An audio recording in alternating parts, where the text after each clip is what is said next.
everyone. Thank you for those of you who are joining. I'm really excited to spend a little time together this afternoon. For those of you who don't know me, I'm Mallory Sills. I'm an image and wardrobe consultant. I help business professionals increase confidence and credibility by helping them tell their story through what they wear and really get dressed and show up with purpose and on purpose. So today we're going to be talking about the 3 most common mistakes women make with their brand, and I'll share with you a little bit about how you can avoid making those mistakes yourself. So although I said that these are mistakes that women make, these do apply to men as well. So for the men that are watching or tuning in live, you will definitely be able to take some things away from this today as well. So let's go ahead and get started. Before I share my 3 mistakes that people make, I want to kind of take a moment and just go ahead, and if we are fitting into any of these 3 categories, don't beat yourself up over it. They're common mistakes because a lot of people make them, so you're not alone. And I like to tell my clients that a lot of times because it's something that we tend to kind of beat ourselves up over, and it's hard to admit that maybe we're making mistakes and things like that, but don't beat yourself up over it. You can always change it. It's something that we have control to make the changes. So we'll go through this. I'll share with you how we can avoid making them. If you've been making them in the past, we can get you on the road to avoiding them from now on. And then at the end, I'm going to leave a little bit of time for questions and answers for anyone who has any additional questions that I can answer at the end. So let's go ahead and get started for my 3 common mistakes. So the first one, these mistakes are probably going to be things that you are aware of too. But I'm going to share with you some ways of thinking about these mistakes in a way that may be different than what you're used to thinking of them with. So the first mistake is not making your brand a priority.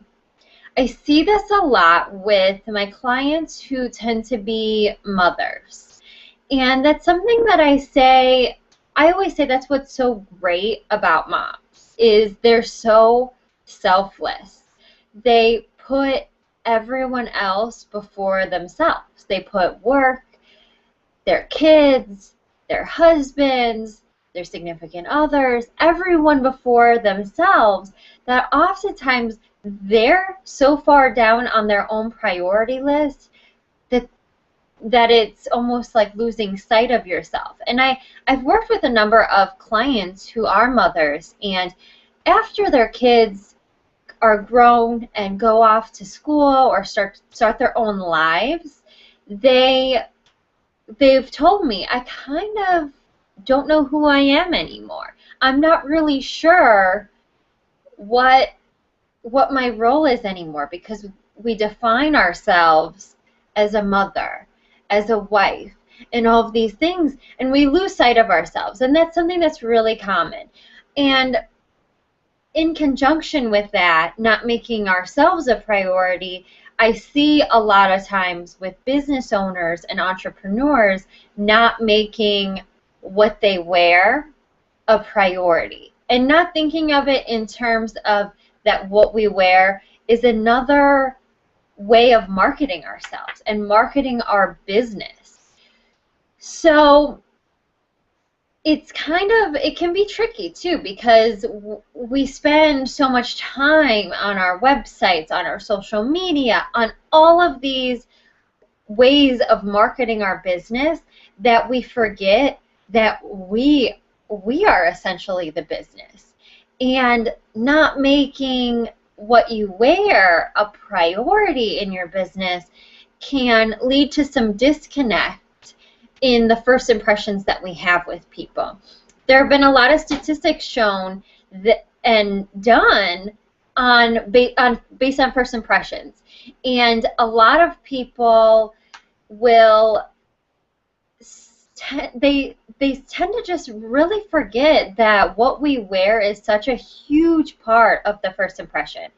A lot of people, we think, I'm just great. I'm great at what I do, and people need to just, I want people to see me for me, and I want them to also. But unfortunately, as we've learned from these statistics, is that over 50% of first impressions are based on what we look like. So that's what we wear, how we're showing up, our body language, all of these things. And really only 7% of the first impressions are actually based on what we say. So it's something that a lot of people don't realize. What we wear is very heavily influenced by what people think of us.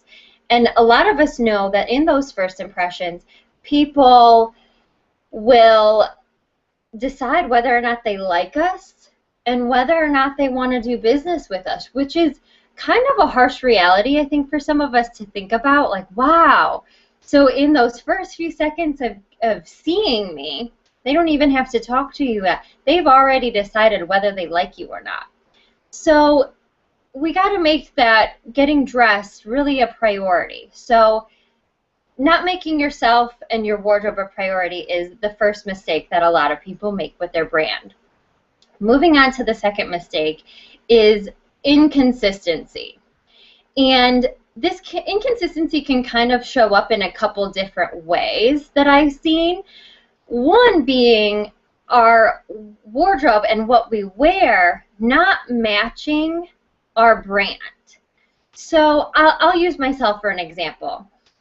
Being an image consultant, if I showed up to a client's home or a networking function or something in sweatpants or something like that, people may be a little confused, and they may be thinking, okay, so she's going to help me with my wardrobe, but if my brand's not matching, that's kind of confusing.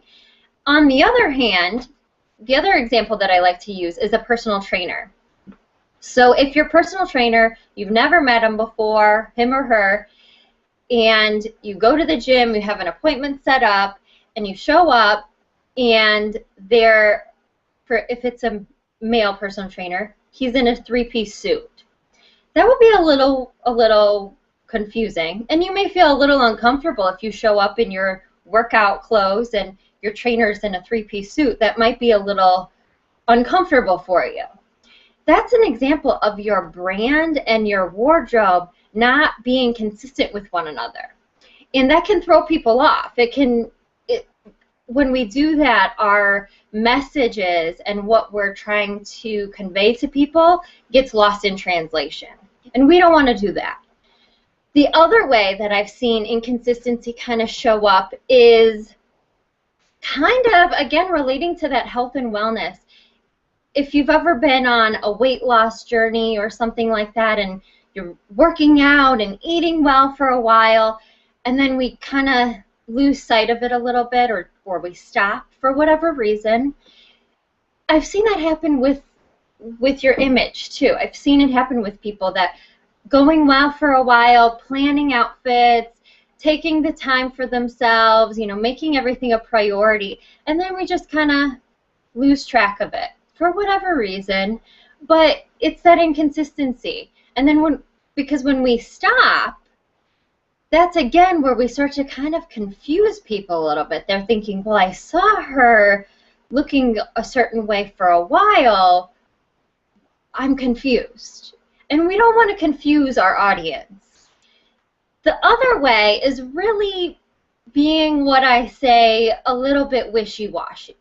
And a lot of times that comes from not really knowing what your style needs to be in order to be consistent with your brand. So, and I've gotten this question a lot recently, a lot of people have said, how do you know? How do you know what your style is supposed to be? I'm going to share share that with you in a minute when I go through how to avoid these mistakes, how a couple of ways to kind of get you started. But a lot of times I see this with women who will, if you don't have that defined style, and will go out and buy those pieces. I like this piece, I like this piece, and then we get home and we have a wardrobe or a closet full of pieces, and none of it really flows together. It's really common. I see it a lot because we like certain things, but they might not necessarily be for us. We can like them, but it may not flow with our brand or our own personal who we are. So that's mistake number 2, is being inconsistent and not having a lot of that flowing, and having a wardrobe that you kind of can go in and know that everything just really works well together. The third mistake is not staying true to who you are. And like I said earlier, these are mistakes that you are probably not aware of. But thinking of them in this way may be different than what you're used to. So staying true to you, what I mean by that is I see so often when I go to networking functions or something like that, if you take a step back and really kind of analyze the room, a lot of people are generally dressed very similar to one another. And a lot of that comes from being a little bit afraid sometimes to stand out, because it's not always an easy thing to stand out from the crowd. In high school and things like that, it's really difficult to stand out from the crowd. I myself was always very much, I kind of went to with my own, I had my own thing going on in high school. I was more uncomfortable wearing what everyone else wore. So I was kind of wearing things that some of my classmates may have thought were kind of crazy or weird, but it was me. I felt uncomfortable fitting in that sense, where oftentimes it's the opposite, where a lot of times it's really difficult to be able to walk into a room and know that people are going to notice what you're wearing or notice you. Sometimes even being noticed can be intimidating or overwhelming because we don't always want the attention brought on ourselves, especially if we're not feeling really good about what we're wearing or how we look. It's hard to say, I'm going to walk into this room and I know people are going to notice me, but I know I look really great. That's not a common thought process for a lot of people. And I see it oftentimes where we'll just kind of blend in. And one of the things that I think is so great about standing out from the crowd and really being true to yourself is it's another way of really marketing yourself. There's so much competition in the world, and you may run into people often that have the same career as you. If you're a coach, you may run into a lot of other coaches when you're out networking, but no one is going to coach exactly the way that you will, because you bring your experiences to the table, and that's what makes you different, and we want to show that with our image. So if we kind of dress like all the other coaches, we're not setting ourselves apart. We're not giving our potential clients a sense of who we are right away. And that's something that we have the power to do with our image and what we wear. And like I said before, getting dressed with purpose and on purpose to make a statement. So those are the 3 mistakes. I'm going to kind of cover how we can start to avoid making these mistakes.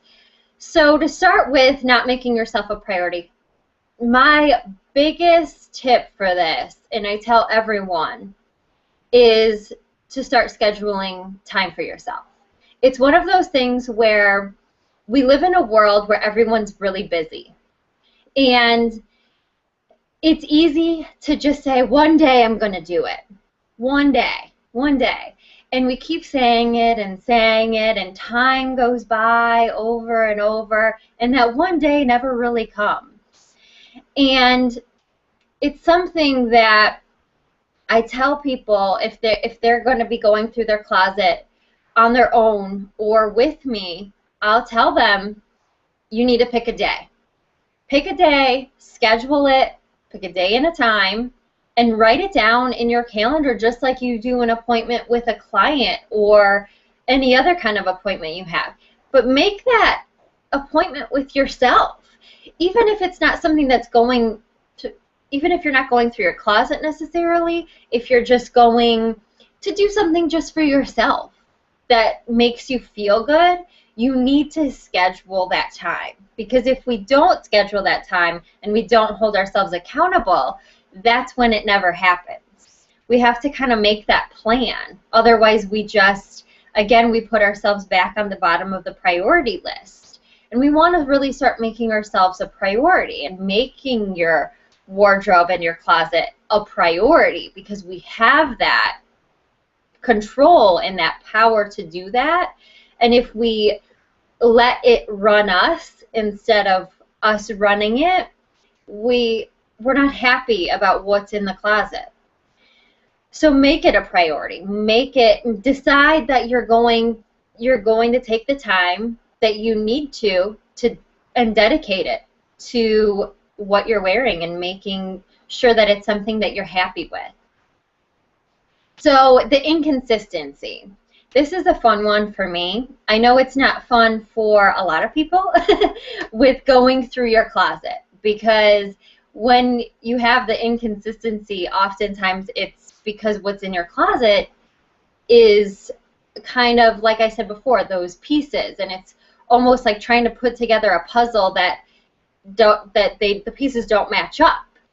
So in order to figure out what you want your style and your brand to be, I suggest making 2 lists. So make descriptive lists. One, pick some descriptive terms that describe who you are as an individual.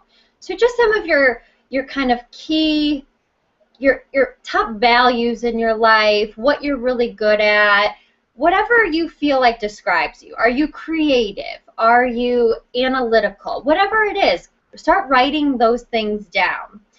On the other list, I want you to write down the same sort of things for what describes your brand. So what do you feel like, what words describe your brand?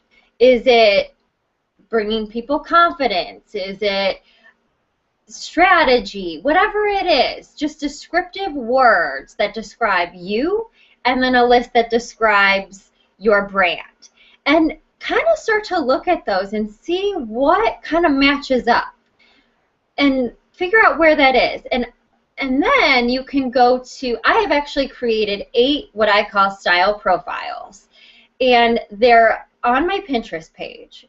Right at the top, you can go to pinterest.com/Mallory Sills, and right at the top there's 8 style profiles. And after you've created your list, you're kind of getting in that thought process of, okay, how do I want to be described? How am I described? How do you describe yourself? And based on those lists, go through the 8 style profiles and figure out what styles resonate with you the most. And take your time with it. This is one of those things you're going to want to schedule in time for, because it's not something you want to rush through. But go through and figure out which style profiles resonate with you most. Are you a creative person? Go to the creative style profile board, I should say, and scroll through and see, does that aesthetic hit home for you?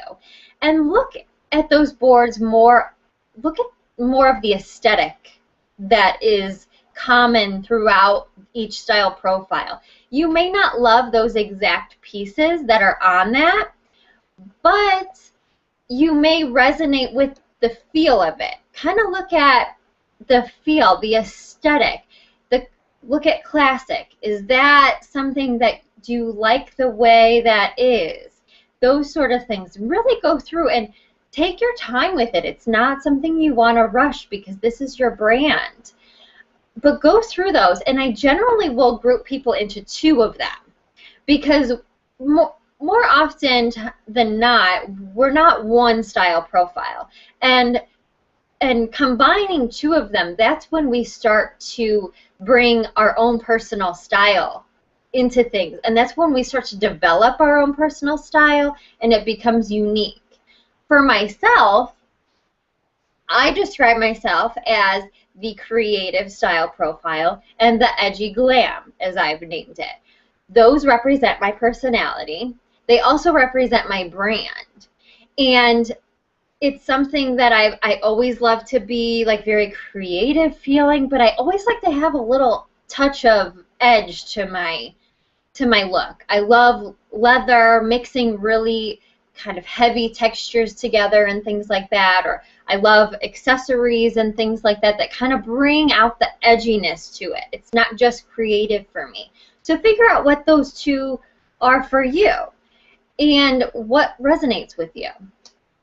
So that's with the inconsistency. And after you've really figured out what you want your style to be and how you can describe it, once you kind of put descriptive words to it, creative and edgy glam, it makes it much easier to take an inventory and go through your existing wardrobe. And that's, again, something you're going to want to schedule in time, because going through your wardrobe is not something that a lot of people enjoy doing, and it's something that people very often put off for a really long time. You need to schedule it, because it's something that the longer you avoid it and the longer you go on not doing it, the more you start to get frustrated with it, because you start to accumulate more things that just add up, and it becomes just this negative place oftentimes for people. So take an inventory and be really honest with yourself, and be a little bit tough on the clothes, because these are things that are representing you and your brand, and it's okay to be hard on them. I always say I don't know a lot of people who just settle for food that's just okay. I mean, who really wants food that's just, it's fine. It was all right, but it wasn't anything special. But we do that with our clothes. A lot of people, I hear so many people that say, well, the shirt was good enough, so I just bought it. But that's what we feel when we start to wear it, because when we bought it, it was just good enough. So we tend to feel just good enough when we're wearing it, instead of feeling really great about ourselves and really confident. So take that inventory and be hard on it. Be hard on the pieces. If they're not serving you, or if they have negative feelings attached to them, or they don't fit that style profile you figured out that you are, it's okay to let them go and kind of let go of the guilt, because I hear so many people that they feel guilty letting go of things because they spent money on them. And I completely understand that it is hard to let go of things that you've invested a certain amount of money into. However, if it's not serving you, it's essentially costing you more money, because we're showing up not feeling very good. You're showing up to clients' homes, or you're showing up to meetings just feeling okay. And we don't want to do that. You don't deserve that. You deserve to be able to show up and feel really amazing about yourself, and being able to go to clients' homes and just feel like you are confident and you know you are going to be amazing at what you do. So the last thing we're going to talk about is avoiding not staying true to yourself. And the way to do that is, again, kind of as we're going through our closet and taking that inventory and deciding whether or not things work for you, being honest. And if you never really liked it in the first place, it's not you. because you're in a position where you deserve to feel really confident about yourself, and if something's not making you feel confident, it needs to go go to the wayside, because you're probably not going to feel good in it. And it's hard to really show up and feel like you can kind of take on the world if you leave the house in a shirt that you feel self-conscious in or has a negative feeling attached to it. Because that's something that a lot of people don't realize, is that clothes, we do start to develop feelings about clothes.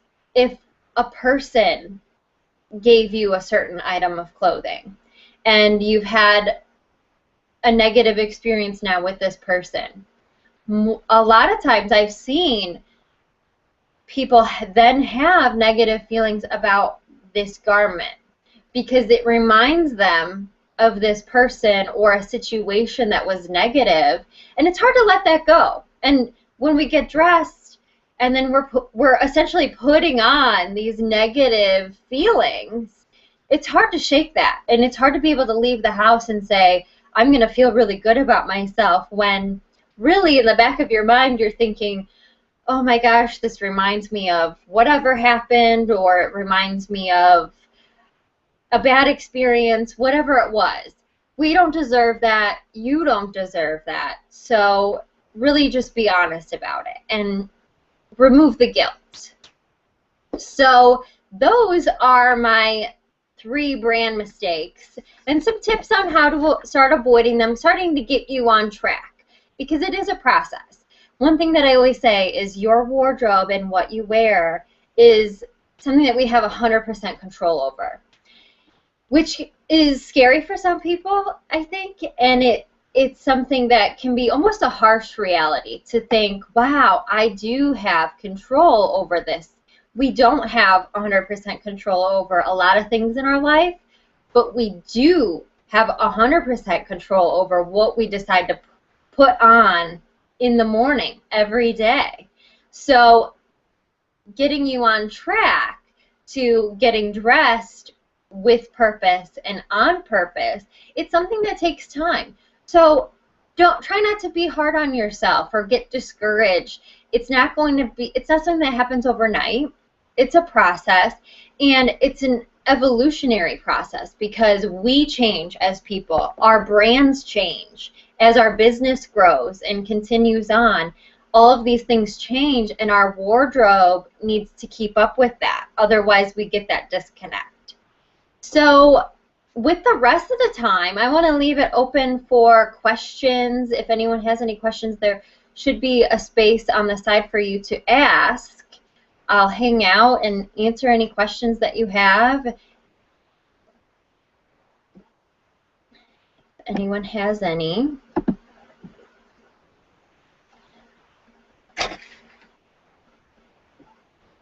Anyone? I know one that I've had frequently is, like I said before, how to figure out what your style really is. So really, again, go to the Pinterest page and just start to figure out what resonates with you. And another little tip that you could do is actually create a Pinterest board yourself and just start pinning things that you like to that, and kind of do that over time. Don't let it be something that you just do for a few minutes one day. Kind of over time, over the course of a week, maybe 2, just if you have a few moments, scroll through and see what resonates with you and just pin it. And after a certain amount of time, and after you've done that for a while, if you'll probably start to see some consistency in that, because you will have things that you're drawn to more often than not. So you'll start to see that consistency. So over time, kind of take note and see what is consistent. What are you doing that's consistent? What do you like? And what are you resonating with? Okay, so one question that I have here is tie or no tie. for business meeting for men? That's a good question. And it's definitely something that depends on the situation. I think that if it's something that you are wanting to, if it's a more formal meeting, really, then definitely a tie. If it's something that it's more of that business casual, it's really personal preference, but I like to err on the side of being a little bit more formal. With the whole business casual dress code, that's very confusing for a lot of people because business and casual are two opposite terms. So I generally err on the side of being more dressed up in a business casual situation because you'll make more of a statement and you'll stand out because it's like that saying, it's better to be overdressed than underdressed. Hopefully that answered your question. Okay, so another question. Can you speak a little more to how you might suggest people approach a transition in style when it feels like a big shift? Well, it's going to feel like a big shift. When you're transitioning your style, it is something that can be difficult because it is a big transition. And it can be a little bit emotional. We don't realize how emotional clothes are with our emotional state of mind, but definitely, I mean, try baby steps. So start with your closet. Start with figuring out what you want your style to be. Go through your closet and just do baby steps. It's not something that you have to completely wipe out your whole closet right away and start over. You don't have to do that, but it's definitely something that you're gonna have to eventually take that kind of plunge and just say, you know what, I have to do this. But if you're feeling really overwhelmed, try confiding in a friend or a trusted source to kind of go through it with you and kind of guide you like a coach does. Whether it's a professional like myself or a trusted friend, just have someone there that you know will give you the guidance and will be honest with you. Because oftentimes when it feels too overwhelming and it's a huge shift, that's when we start to second guess. So having that other source for us can make it a little bit easier and make it fun. Try to make it fun. So when you're going through your closet, if that's not a fun thing for you to do and it feels really overwhelming, put on your favorite music. Have a glass of wine. Whatever you need to do to really make it a fun experience, try to do that. All right. So if you're speaking at a business casual event, yes, I would suggest wearing a tie, especially if you're the speaker, because it's really kind of setting that tone for yourself that you are the expert. And when you're a speaker, you want to be looked at as the expert. So just raising the bar a little bit really helps with that. Hopefully that helps. Any other questions from anyone? All right, let's see. Doesn't look like I have any other questions. I'll wait another minute or so if anyone else has anything that I can answer. Hopefully this was beneficial for everyone.